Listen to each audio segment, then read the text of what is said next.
Good afternoon, everyone. Good afternoon. Under the leadership of President Donald J. Trump, the rogue Iranian terrorist regime is being absolutely crushed. 47 years of tolerating and enabling the world's leading state sponsor of terrorism are over. Iran's murderous terrorist leaders are paying for their crimes against America, and they are paying in blood. Since 1979, the terrorist Iranian regime has actively and intentionally facilitated the killings of Americans. They chant death to America and fund other radical terrorists who attack our country and are seeking to destroy Western civilization itself. These terrorists seized our embassy and took 66 Americans hostage in Tehran. They slaughtered 241 U.S. service members with a truck bombing in Beirut. They killed and maimed hundreds of American service members in Iraq. And this is just a small fraction of their blood-soaked record. Prior leaders have been too weak and ineffective to address this threat. Some, like Barack Hussein Obama, even sent pallets of cash that ultimately financed this terrorist crusade against the United States and our people, while signing stupid and naive deals that put Iran on the path of developing nuclear bombs. After years of endless appeasement and empty statements from politicians on both sides of the political aisle in this town, President Trump is finally the man of action. President Trump is holding these monsters accountable and permanently extinguishing their nuclear ambitions. Future generations of Americans will look to this moment as the moment where the specter of a nuclear armed Iran ended. At the beginning of Operation Epic Fury, launched last weekend, President Trump laid out clear objectives to the American people on what the U.S. military seeks to accomplish through these major combat operations. Number one, destroy the regime's deadly ballistic missiles and completely raze their missile industry to the ground. Number two, annihilate the Iranian regime's navy. And so far, we have destroyed more than 20 Iranian ships, including their top submarine last night, using a torpedo for the first time since World War II. There is not a single Iranian ship underway in the Arabian Gulf, Strait of Hormuz, or the Gulf of Oman. Number three, Operation Epic Fury will ensure the regime's terrorist proxies in the region can no longer destabilize the region or the free world and attack our armed forces. And thus far, Iran's proxies are hardly putting up a fight. Number four, this mission will guarantee that Iran can never obtain a nuclear weapon. It's safe to say that thus far, Operation Epic Fury has been a resounding success. American forces have struck more than 2,000 targets, destroying hundreds and hundreds of ballistic missiles, launchers, and drones. As the Department of War said this morning, we expect to have complete and total dominance over Iranian airspace in the coming hours, clearing the skies for our brave warriors to continue achieving these noble and long sought-after objectives. There's been a lot of misreporting and intellectual dishonesty from the American media on why President Trump decided to launch this operation. So let me remind you, Operation Midnight Hammer, which took place last June, obliterated Iran's 3 major nuclear sites. Yet the terrorist Iranian regime has remained fully committed to rebuilding its nuclear program. How do we know this? Because Iran has pursued this path of war and violence despite President Trump dispatching 2 of his top and most trusted negotiators to engage in exhaustive and good faith negotiations to try and reach a deal. And the world knows this president's preference is always peace and diplomacy first. Look no further than the 8 additional global conflicts he has ended in the past year as proof. Unfortunately, the terrorist Iranian regime refused to negotiate in good faith. They chose this path of violence and destruction, and they are reaping the consequences of their horrible decision. The regime did what they always have done. They lied, they delayed, they tried to string the United States of America along. They wanted to buy themselves time to continue building ballistic missiles and other deadly weaponry that could harm our U.S. personnel and troops in the region, and to continue aggressively pursuing their unacceptable nuclear ambitions. U.S. negotiators offered to lift crippling sanctions on Iran and even provide nuclear fuel to Iran at no cost to support a civil nuclear power program. They additionally had the opportunity to accept U.S. support as an investor in potential projects to develop peaceful nuclear energy together under a mutually agreed upon framework. Yet in response, Iran would have to forfeit their enrichment capacity once and for all. But Iran rejected. They accepted none of these generous and unprecedented offers by the United States.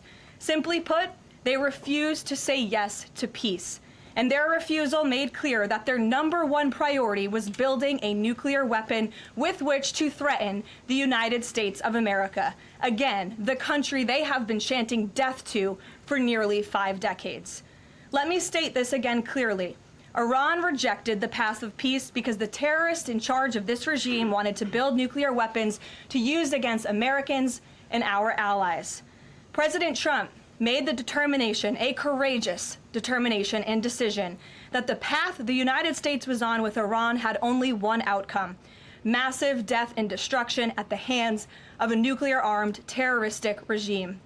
That path of death and destruction and threats against the American people have ended with Operation Epic Fury. Operation Epic Fury has forged a new path that will better ensure the security of the United States and our people. The terrorists made a bet that President Trump would be like many of his predecessors, that he would just talk and he would refuse to enforce his clear red lines. But that has proven to be a catastrophic error in judgment. When President Trump makes a threat, and I have reiterated that threat many times from this podium to all of you over the past year, President Trump does not bluff. The president's words are backed up by the mightiest warriors in the world who possess the most sophisticated capabilities this world has ever known. 49 and counting of the most senior Iranian regime leaders, including the supreme leader, have already been wiped off the face of the earth.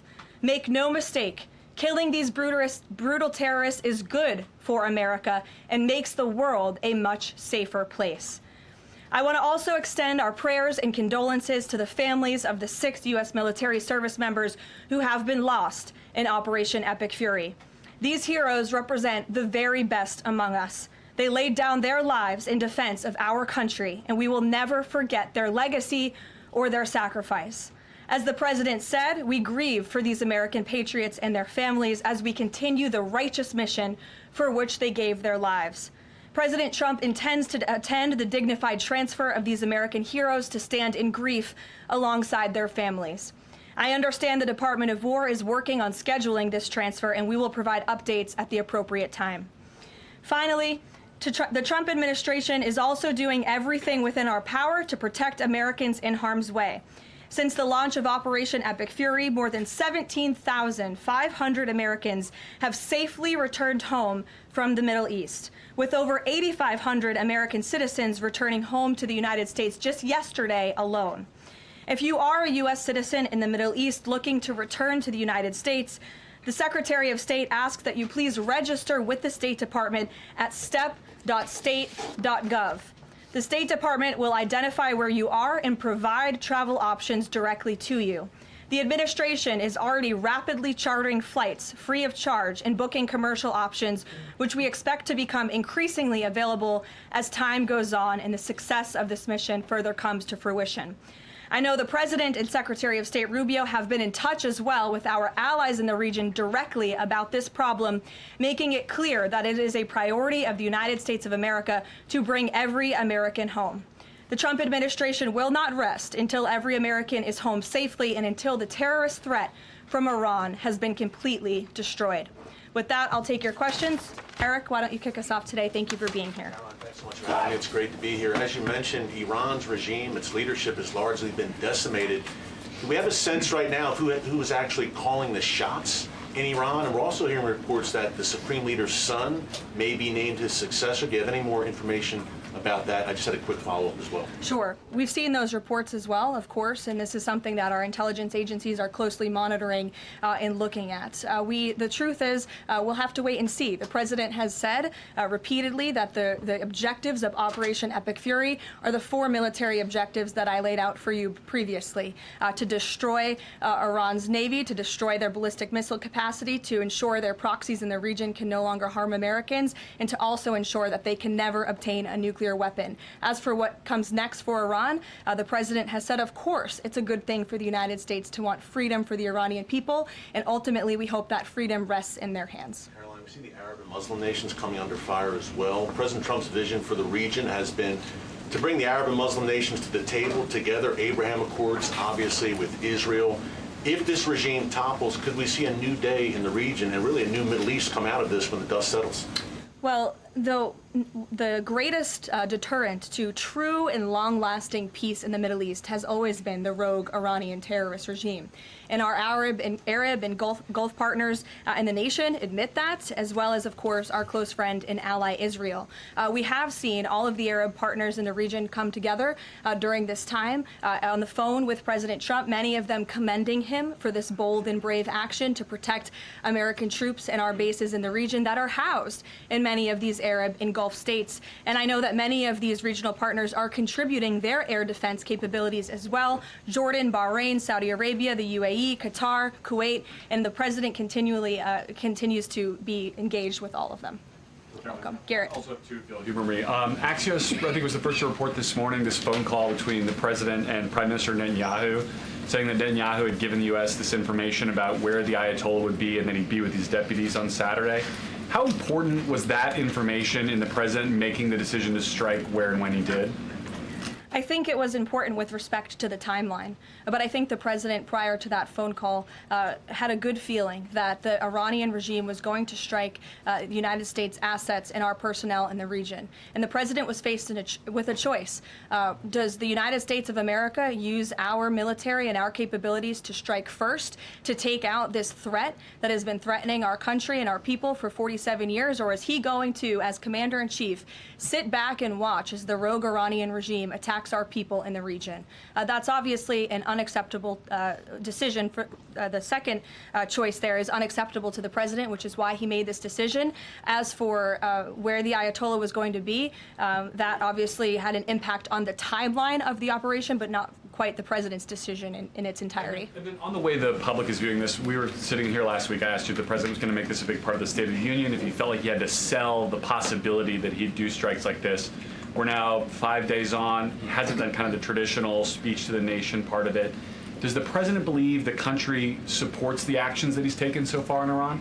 I think he does, and I think the president knows the country is smart enough to read past many of the fake news headlines produced by people in this room that this action was unjustifiable. Again, this is a rogue terrorist regime that has been threatening the United States, our allies, and our people for 47 years. And the American people are smart enough to know that. And they've also been smart enough to listen to the president himself, not just over the past year in this second term, but during his first term as president, and also for the past 40 years of his life. This is a president who has been remarkably consistent on this issue, that Iran can never obtain a nuclear weapon. And the president tried peace through diplomacy, exhaustively and extensively. He and his team gave it their best go, and the president ultimately came to the determination that peace was not a pursuable path. The Iranian regime, they want death, they want destruction, they want to kill Americans, and that's unacceptable to this president. It's intolerable to him as commander-in-chief. Jackie. Thank you, Caroline. Obviously seen the update from the State Department on the 17,500 Americans that have already come back, including some 8,000 just yesterday. There are still 6,000 that are looking to get out, as I understand it. And just in the context of what you just told Garrett about the president's decision on a timeline, if he had decided to do this strike before receiving, the specific intelligence about the meeting on Saturday, should there have been more done in advance of the strikes to try to get those Americans in the region resources and information to get home before day 3 of the war? There was many signs put out by the State Department, and I wish that everyone in this room would report on them. The Secretary of State issued level 4 travel advisories dating back to January for many of these countries in the region. On January 14th, the U.S. mission to Saudi Arabia advised personnel and Americans to exercise increased caution and limit non-essential travel to any military installations. On February 11th, 7th, the U.S. Department of State Consular Affairs shared a list of countries with level 4 do not travel advisories. You can't be much more clear than that. Do not travel to these following countries. On February 23rd, the U.S. Embassy in Lebanon ordered non-emergency government personnel and family members to leave Lebanon due to safety risks, and we helped them do that. On March 2nd, the State Department urged U.S. citizens to depart Lebanon immediately. With respect to Iran, on February 27th, the Secretary designated Iran as a state of sponsor of wrongful detention and stated no American should travel to Iran for any reason. And again, on February 27th, the U.S. ambassador to Israel warned Americans to leave Iran, and they provided travel advisory alerts through the U.S. Embassy in Jerusalem. So the State Department was all hands on deck on advising extreme caution and do not travel alerts to Americans in the region. With respect to the Americans who are still in the region now, again, the State Department is asking that they register at the website so they can directly identify you, and we are actively and rapidly working to charter flights. There is some commercial flights that are taking off intermittently from these countries, and we plan to get Americans on board as quickly as possible, again, free of charge to them. And we have some additional measures that I think will be announced in the coming days. Again, I can also reiterate from the President's perspective, this is something he's brought up directly with our allies and partners in the region, that we expect their help in getting Americans home, and we will do that, and we will not rest until every single American is returned home safely. Thank you. And then one follow-up just on how people might be experiencing this at home. With respect to the economy and the cost of oil spiking, is there a need to start those Navy escorts in the Strait of Hormuz now to sort of blunt the impact to people? And also, because Spain is a member of the EU, does that at all put a wrinkle in the President's plan for a trade embargo with them? With respect to Spain, I think they heard the President's message yesterday loud and clear, and it's my understanding over the past several hours they've agreed to cooperate with the U.S. military, and so I know that the U.S. military is coordinating with their counterparts in Spain, but the President expects all of our European allies, of course, to cooperate in this long sought-after mission, not just for the United States, but also for Europe, to crush the rogue Iranian regime that, again, not only threatens America, but also threatens our European allies as well. With respect to oil prices and the economy here at home, of course, this is something that Secretary Bessent, Secretary Wright, the National Economic Council of Energy, that is led by Secretary Burgum, has been long working on and well in advance. Yesterday, President Trump announced the U.S. Development Finance Corporation will provide political risk insurance at a very reasonable price for crude carriers and cargo ships operating in and around the Gulf. And as you pointed out, Jackie, the President said if necessary and when appropriate, the U.S. Navy will begin escorting tankers through the Strait of Hormuz. I think it speaks to why this action was so necessary, that ultimately the energy industry is going to benefit from the President's actions with respect to Iran, because Iran will no longer be controlling the Strait of Hormuz and restricting the free flow of energy, which, as you all know, controls 20% of the world's global oil supply. Sure. Thanks, Karoline. The President said yesterday there wasn't time to make evacuation plans because this all happened so quickly. Given how critical the President has been of the chaotic evacuation from Afghanistan by the last administration 5 years ago, why wasn't there more of a focus on evacuation plans from the Middle East that could have been at least put in place, ready to go before the strikes this weekend? Again, I just laid out for you that there have been plans in place and that the State Department has been very clear to the American people traveling within this region not to travel to these regions. We gave notices to leave immediately the countries where these Americans were within. And unlike the previous administration, we actually have a number. We actually have identified the number of people in the region who have requested help. We are in direct contact and engagement with them. And you have to keep in mind, there's a few thousand people who have requested assistance to come home in comparison to the millions who we understand are in the region. So we will help every single American who wants to come home if they're making that request of the State Department. But Americans who called the State Department hotline as recently as last night were being told, we can't help you, you have to make your own plans. Well, the line was updated, and I expect every single person in this room to report on that accurately, so that information can be relayed appropriately to your audiences and to the American people. I think as journalists, you all have a responsibility to let them know that the line has been updated accordingly with the proper guidance, because I saw many people in this room very quick to do selfie videos with the line yesterday, but not so quick to report on the corrected message today. So that is something the administration quickly worked to address, and we have fixed that problem. However, we're also pointing to people to the website, again, to register so that we know exactly where you are. So when there are commercial flights moving into that area, when there are chartered flights moving into that area, we can get Americans on planes as quickly as Do you possible. have any details on how many charter flights have been able to get out of the region so far with Americans on board? I don't have an exact count for you, but I know that we're working on chartering many flights. As soon as we were doing it yesterday, we're doing it again today. And you should not expect us to detail exactly when these flights are taking off for obvious reasons. The Iranians have shown that they are not going to hesitate to target civilians in the region, which is completely intolerable. But for safety and security reasons, we're not going to be broadcasting when flights full of Americans are going to be taking off, obviously. Danny. At the top there, you said that the Iranian regime is being absolutely crushed. Can you explicitly say then whether or not regime change is a goal of President Trump's operation? The goals of this operation have been made very clear, Danny, and the president has said them in his speech when he launched this operation and released that video in the middle of the night to all of you and to the world. The stated military objectives of Operation Epic Fury are as follows: eliminate Iran's ballistic missile threat, destroy their naval capability, disrupt missile and drone production infrastructure, sever their pathway and end their pathway to nuclear weapons. And I can report, as you all saw from the Pentagon today, that thus far this operation has been remarkably successful. Again, we're moving towards complete and total control of Iranian airspace. We have continuous 24/7 strike operations ongoing. We've had more than 2,000 targets that have been struck. Nearly 2,000 munitions have been employed. The first 24 hours of this campaign were described nearly as twice the scale of the 2003 shock and awe campaign.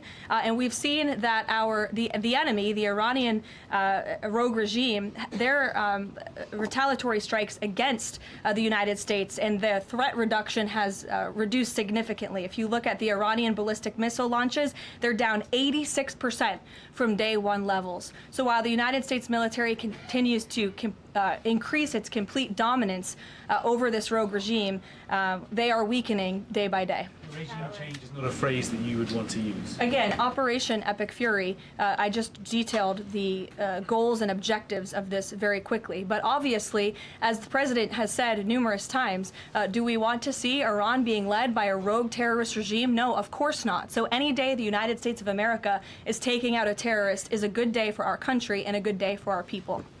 So, given that point that you just make about the United States wouldn't mind seeing the government overthrown, certainly President Trump has talked about wanting to see Iranians overthrow the government. Has the president considered at all kind of how he views a U.S. role, if any, in Iran post-conflict? I think it's something the president is actively considering and discussing with his advisors and his national security team. But again, right now, the focus, minute by minute, hour by hour, day by day, is on ensuring the quick and effective success of Operation Epic Fury. Sure. Go ahead. I want to ask you about the U.S. munitions I stockpile. don't even know who's speaking because I wasn't looking at you. But you can ask a question and then I'll go to you. Caroline, I want to ask you about the U.S. munitions stockpile. President Trump posted on Truth Social on Monday that the U.S. still has a good supply of weapons, but that we're not where we need to be. What does he mean by that? And does President Trump then want to ask on Congress to pass a supplemental to increase funding for missile interceptor systems like the ones being used to defend U.S. bases in the Middle East from Iranian missiles? I don't have any updates for you on congressional asks from the president. As you know, under this president, we have significantly increased our defense budget, which is a good thing for the United States, for our national security, and for protecting our homeland.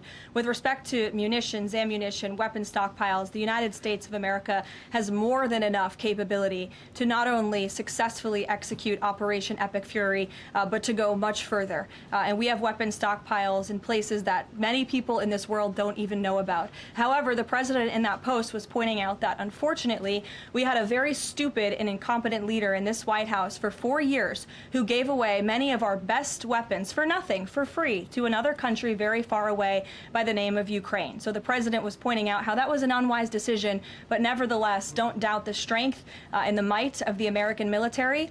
And I will also add, President Trump has rightfully been calling on defense contractors in this country to rapidly and aggressively produce American-made weapons because they are the best in the world, and the president always likes to get things done as quickly as possible, and so he's been quite vocal in his efforts to try to speed up our defense industry to protect our homeland. Karoline, can you use some? Go ahead. Karoline, could you tell us about the president's current thinking about ground troops and whether they could be used if they were to be sent into Iran? What would they be used for? What's the situation of that? Well, they're not part of the plan for this operation at this time, but I certainly will never take away military options on behalf of the President of the United States or the Commander-in-Chief, and he wisely does not do the same for himself. I know there's many leaders in the past who like to take options off of the table without having a full understanding of how things could develop. So again, it's not part of the current plan, but I'm not going to remove an option for the president that is on the table. Sean. Did the United States airstrike a girls' elementary school and kill 175 people? Not that we know of, Sean, and the Department of War is investigating this matter, and I would just tell you very strongly, the United States of America does not target civilians, unlike the rogue Iranian regime that targets civilians, that kills children, that has killed thousands of their own people in the past several weeks, and uses propaganda quite effectively, and unfortunately many people in this room have fallen for that propaganda. So I would caution you from pointing the finger at the United States of America when it comes to targeting civilians, because that's not something that these armed forces do. Reagan. Thanks, Caroline. Prior to the Iran conflict, the SAVE Act was really the focus of the news cycle. Is the SAVE Act still a priority for the administration? Absolutely. Could you just provide an update on the administration's talks with Congress to get the SAVE Act through? SAVE Act is absolutely still a priority for this president and the administration. The focus, of course, of much of the president's time right now is on ensuring the success of Operation Epic Fury, but the president can walk and chew gum at the same time, and he's very much continuing to focus on the issues that matter here at home for the American people, including the passage of the SAVE Act, including on bringing down the cost of living, which is why you'll see the president in about an hour and a half at the Ratepayer Protection Pledge Roundtable, where he will be sitting with big tech companies, with AI companies who are building in communities across the country and have pledged to pick up the cost of the electricity tab in these small towns and communities across the country, which is a great thing for American consumers. So you'll be hearing from the president directly on this very important domestic agenda item later this afternoon, and it's something that he mentioned in his State of the Union address. So check it off the list as another promise made and kept by this president. Sure, go ahead. Thanks, Caroline. I just wanted to get back to Danny's question. So those 4 objectives that you read out do not explicitly include regime change. If those objectives were achieved and the Islamic Republic still existed, would that be an acceptable outcome? That's a hypothetical question that I'm not going to engage in. Again, right now, the president and the commander-in-chief are focused on executing the success of Operation Epic Fury, which we are already doing so in a very tremendous and impressionable way. Stephen. Thank you, Caroline. 2 questions. The Trump administration reportedly is considering arming Kurdish forces in the hopes of inspiring a popular uprising in Iran. Could you comment on that report? I can comment on the fact that the president has held many calls with partners, allies, and leaders in the region, in the Middle East. He did speak to Kurdish leaders with respect to our base that we have in northern Iraq. But as for any report suggesting that the president has agreed to any such plan is completely false and should not be written. President Trump was saying yesterday that he is okay with someone from within taking over in Iran. He spoke about how Venezuela he saw as a successful model where Delcy Rodriguez took over and had a better relationship. Iran's President Pezeshkian, he took office in 2024 as a relative reformer. He's part of a 3-man council now replacing the Supreme Leader. Does President Trump see him as a potential successor who is more pliable? Again, that's another hypothetical, and I haven't spoken to the president about this specific individual, so I don't want to get ahead of him on any assessments that should be made. Thank you. Yesterday, the president acknowledged that oil prices will be a bit high. As for gas prices here in the U.S., what is the admin doing right now to counter that? I mean, should they skyrocket? Is there a plan to help, Americans right now with those higher gas prices? And then a second question. On the rash that was on the president's neck, the White House physician said it was a preventative skin cream that he was using, but why is the president using this cream? What are they trying to prevent with this cream? To your second question, I don't have anything additional to add to the physician statement that we provided to all of you on those questions, but I know the statement said that the redness on the neck will dissipate within the next couple of weeks. To your first question about oil prices, thank God we have a president who has exuded American energy dominance over the past year, an administration that is wholeheartedly focused on keeping prices stable as best as we can. Of course, this operation is temporary to protect the homeland, but crude oil prices did fall yesterday. They remain stable today after the president announced steps to ensure the stability in global energy markets. Again, those include the DEC offering reasonably priced political risk insurance and the potential for the U.S. Navy to provide protection for the flow of energy through the Strait of Hormuz. It is the president's belief and his economic team's belief that the economy continues to be very strong, it's robust, and will be able to weather any of the temporary impacts of Operation Epic Fury. John. Thanks a lot, Caroline. Just to follow up to that, the timeline for making the Strait of Hormuz safe for oil tankers to transport their oil through the strait, what is that timeline, and what can the president do to speed up that timeline? I don't want to commit to a timeline, but certainly it's something that is being calculated actively by both the Department of War and the Department of Energy. They're working very closely. Both secretaries are in all of the briefings on this subject with the president, and this is, again, something they're monitoring, and if and when necessary, the United States Navy will provide assistance to escort oil tankers through the strait. Caroline. Sure, in the blue. Thank you, Caroline. You're not in blue, Andrew. Go ahead. Yeah, thank you. Well, I guess you are, sort of. I'll go to you after. You had mentioned about the commercial aircraft being used for the evacuations. What about the use of military aircraft? Would that happen in conjunction with that or subsequent to? That is something that is definitely underway, and of course we're going to use that in conjunction. We want as many planes, whether they're chartered, commercial, or military, taking Americans out of the Middle East and returning them safely home. So yes. Andrew, go ahead. You're welcome. At the top of the briefing, you listed a long list of grievances against the Iranian government, going back to the takeover of the embassy in '79, barracks bombing in the 80s, etc. But no one from the administration has laid out the imminent threat that was supposed to be taken care of by this. And the rationales offered by, say, Secretary Rubio, the President's National Security Advisor, said that the threat was retaliation against American interests from Iran after Israeli strikes. The president says it was his own feeling that Iran was going to attack. Why is it that across the administration you can't say what the imminent threat against the United States was that required us to launch this? And also, Prime Minister Starmer told Parliament today that his reason that he didn't allow the use of British bases was that he was not satisfied that there was a lawful basis and a viable, thought-through plan. Was there an attempt to provide the UK government with a legal basis for these strikes and a viable, thought-through plan?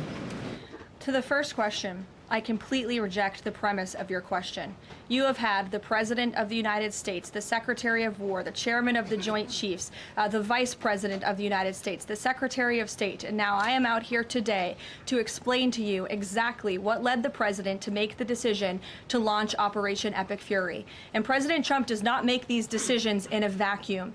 This decision to launch this operation was based on a cumulative effect of various direct threats that Iran posed posed to the United States of America. And the president's feeling based on fact that Iran does pose an imminent and direct threat to the United States of America, based on the fact that they are the world's leading state sponsor of terrorism, based on the fact that they were rapidly and aggressively building up their ballistic missile program to give themselves immunity within their country alongside their navy, so that inside their country they could continue to create nuclear weapons and nuclear bombs, which would of course pose a risk to Americans in the region and even Americans one day here at home. And then another point on this is the president found that through these extensive, exhaustive, failed negotiations with Iran, that they were hell-bent on death and destruction. So again, the president was not going to be just another president on a very long list who sat back and stood by and passed the buck of this direct threat to the next administration. The president had a feeling, again, based on fact, that Iran was going to strike the United States, was going to strike our assets in the region, and he made a determination to launch Operation Epic Fury based on all of those reasons. And I would like the media to actually report on all of them, rather than just picking sound bites from one person in this administration and saying, oh, they're contradicting the other person. No, again, these decisions are not made in a vacuum. They are made by the president's feeling that Iran was going to strike the United States and our assets in the region, and he was not going to sit back and watch that happen. The determination was made that the president was going to strike first alongside Israel, and that has obviously been proven to be the right decision and an effective one at that.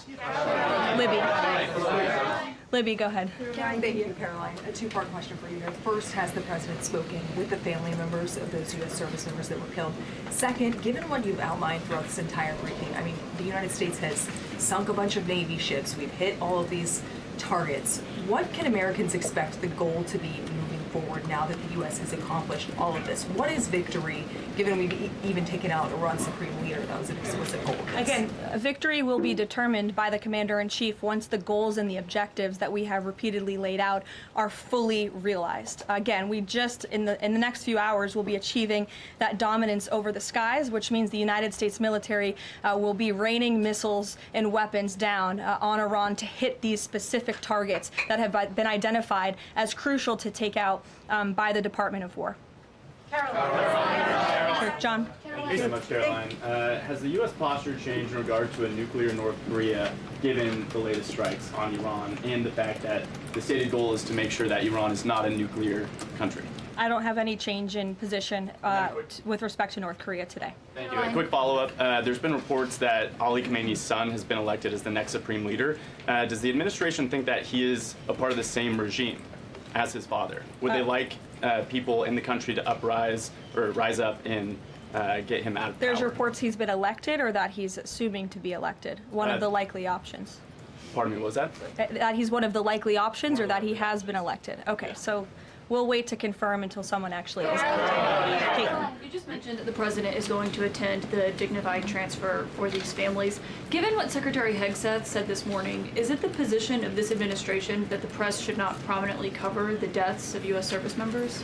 No, it's the position of this administration that the press in this room and the press across the country should accurately report on the success of Operation Epic Fury and the damage it is doing to the rogue Iranian regime that has threatened the lives of every single American in this room. If the Iranian regime had their choice, they would kill every single person in this room. And so we can all be very grateful that we have an administration and that we have men and women in our armed forces who are willing to sacrifice their own lives for the rest of us in this room and for every American across the country and for every troop that is based in the Middle East. That's what these... Secretary Hegseth was complaining that it was front page news about these 6 service members who were killed. That's not what the Secretary said, Caitlin, and that's not what the Secretary meant, and you know it. You know you are being disingenuous. There is not...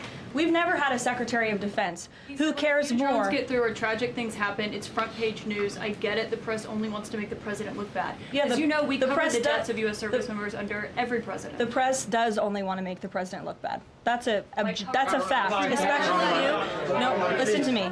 Especially you and especially CNN. And the Secretary of Defense cares deeply about our war fighters and our men and women in uniform. He travels all across this country to meet with them, to connect with them, and your network has hardly ever probably reported on that. You also had the chairman of the Joint Chiefs, Chairman Kane, who's a brave patriot, standing alongside the secretary at the Pentagon this morning, again expressing his condolences to these families. And I just told you that the President of the United States will be attending their dignified transfer. So please, That's not making the president look bad. That's showcasing that. We expect you to cover that as you should. We expect you to cover that as you should, Caitlin. But you and your network know that you take every single thing this administration says and tries to use it to make the president look bad. That is an objectable fact. I don't think covering troop deaths is trying to make If you're trying to argue right now that CNN's overwhelming coverage is not negative of President Donald Trump, I think the American people would tend to agree, and your ratings would tend to disagree with that as well. Go ahead. Thank you so much. On the school strike, back to that for a minute. I understand that the U.S. does not target civilian infrastructure. That's what you said. Can you say that there's any evidence right now that it was not a U.S. strike? And then also, you didn't mention Israel in that. Is there any assessment about Israel's potential likely role in that, if at all? Again, the Department of War is currently investigating this matter, but again, I will reaffirm that the Department of War and the United States Armed Forces do not target civilians, as does the Iranian regime, who kill and execute their own people. Christian. On two separate issues, Caroline. First, what can you tell us about the military operation in Ecuador?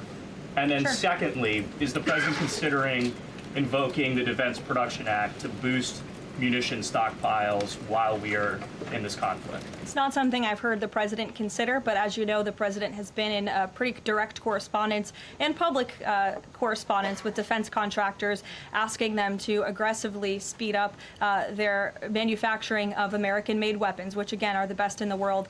With respect to Ecuador, I would point you back to the statement released by the U.S. Southern Command. On March 3rd, Ecuadorian and U.S. military forces launched operations against designated terrorist organizations. These operations are a powerful example of the commitment of partners in Latin America and the Caribbean to combat the scourge of narco-terrorism. And together, we are taking decisive action to confront narco-terrorists who have long inflicted terror, violence, and corruption on citizens throughout the hemisphere. And with on that, I would also add that this weekend, I'm pleased to announce, the president will welcome the heads of state from 12 nations across our Western Hemisphere in Miami, Florida on Saturday. The point of this newfound Latin America summit is to promote freedom, security, and prosperity in our region. The following countries will be in attendance: Argentina, Bolivia, Chile, Costa Rica, the Dominican Republic, Ecuador, El Salvador, Honduras, Panama, Paraguay, Trinidad and Tobago, and maybe some others as well. And the president will be speaking with the leaders of this country, who have really formed a historic coalition to work together to address criminal narco-terrorist gangs and cartels and counter illegal and mass migration into not only the United States, but the Western Hemisphere, which remains a key and top priority of this president. Thank you very much, everyone, and you'll see the president yourselves in an hour. Thank you, Caroline.